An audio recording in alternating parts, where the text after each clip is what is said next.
Existe uma prática, tão antiga quanto a própria consciência humana, que pode transformar sua realidade em questão de dias. Não é meditação. Não é lei da atração. Não é visualização. É algo que os mestres do passado guardaram em silêncio absoluto, porque sabiam que nas mãos erradas, essa técnica poderia colapsar tudo que você acredita ser real. E o mais perturbador?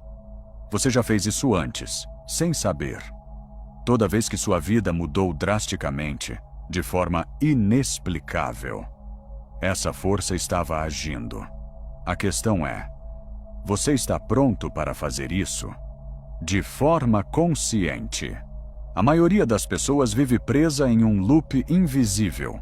Elas acordam, repetem os mesmos pensamentos, sentem as mesmas emoções e esperam que algo diferente aconteça. Mas aqui está a verdade, que ninguém te conta. Cada pensamento que você repete é uma instrução enviada ao campo quântico da realidade. É um pedido, uma order. E o universo, ele não julga se o pedido é bom ou ruim. Ele apenas entrega. Se você acorda todos os dias pensando, nada funciona para mim, Toshá, o universo responde, entendido, nada vai funcionar. Se você sente medo de ser rejeitado, a realidade te coloca em situações onde a rejeição é inevitável. Não porque você é azarado, mas porque você está ordenando isso, sem perceber. Milhões de pessoas estão presas nesse ciclo, repetindo os mesmos padrões, criando as mesmas dores, vivendo como prisioneiros de uma programação que elas mesmas instalaram. E o pior? Elas acham que isso é a vida, que é assim que as coisas são. Mas não é. Existe uma saída, e ela sempre esteve disponível. Mas e se eu te dissesse que tudo que você chama de coincidência nunca foi coincidência? E se aquele encontro inesperado, aquele livro que caiu na sua frente, aquela música que tocou no momento exato, fossem respostas? Respostas a perguntas que você nem lembra de ter feito. Porque aqui está o segredo que os antigos sabiam. Você não está descobrindo nada. Você está lembrando. Lembrando de uma linguagem que existia antes das palavras. Uma linguagem que não usa a mente, mas o sentimento.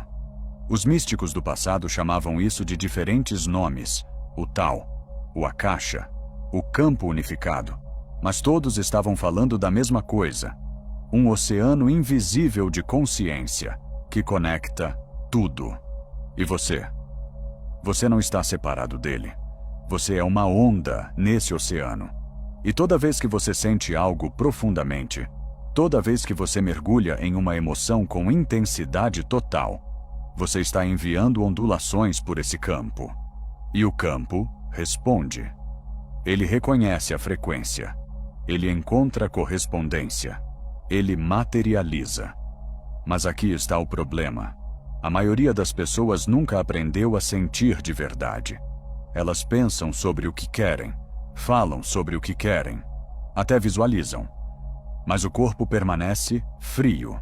O coração permanece fechado.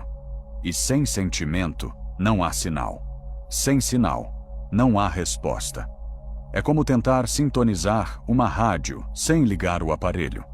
Você está girando o botão no vazio, esperando ouvir música, mas nada acontece. Porque a energia não está fluindo. E é exatamente aí que essa prática antiga entra. Existe uma história antiga, contada em diferentes culturas, sobre um espelho mágico. Esse espelho não refletia o seu rosto. Ele refletia o seu coração. Tudo que você sentia no fundo da alma, mesmo o que você escondia de si mesmo, o espelho mostrava. E a lenda dizia: quem olhasse para o espelho com medo, via monstros. Quem olhasse com amor, via luz. Quem olhasse com desejo ardente, via o futuro se materializando. Mas o segredo do espelho não estava nele. Estava em quem olhava. Porque o espelho nunca mentia, mas também nunca julgava. Ele apenas devolvia o que já estava lá. E é exatamente assim que a realidade funciona. A realidade não é algo fixo que acontece com você. Ela é um espelho que responde ao que você é, ao que você sente de verdade, não ao que você pensa, não ao que você diz, mas ao que você vibra no silêncio do seu ser. Agora, deixa eu te mostrar como os antigos usavam isso a favor deles. Eles não tentavam forçar a realidade. Eles não lutavam contra as circunstâncias. Eles faziam algo muito mais poderoso. Eles incorporavam o resultado antes dele existir. Eles entravam em um estado onde o corpo todo acreditava que o desejo já tinha se manifestado, não como fantasia, não como esperança, mas como fato consumado. E então, algo extraordinário acontecia. A realidade começava a se reorganizar ao redor deles. Pessoas certas apareciam. Oportunidades surgiam do nada. Soluções que eram impossíveis, de repente se tornavam óbvias, porque o campo quântico estava respondendo à nova frequência, à nova ordem. E essa prática tinha um nome simples: sentir o fim. Não visualizar, não afirmar, não pedir, mas habitar. O estado emocional do desejo realizado. Como se você já fosse a versão de você que tem aquilo. Neville Goddard, um dos maiores mestres dessa técnica, chamava isso de viver no fim. Ele dizia: assuma o sentimento do desejo realizado, e a realidade não terá escolha a não ser confirmar. Porque o sentimento é a linguagem da criação. É o código que o universo reconhece. Quando você sente gratidão antes de receber. Quando você sente paz antes do problema se resolver. Quando você sente certeza antes de qualquer evidência física. Você está falando diretamente com o campo. E o campo sempre responde. Mas aqui está o desafio. A maioria das pessoas não consegue sustentar esse sentimento por mais de 30 segundos, porque a mente racional invade. Isso não é real. Você está se iludindo. Olha sua conta bancária. Olha sua situação. Isso nunca vai funcionar. E no momento em que você acredita nesses pensamentos, o sinal é interrompido. A frequência cai e você volta ao estado antigo, ao loop de sempre. Por isso, os mestres desenvolveram técnicas específicas para ancorar esse sentimento, para torná-lo mais real do que a própria realidade. Física. Uma dessas técnicas é o que eu chamo de imersão sensorial total. Funciona assim.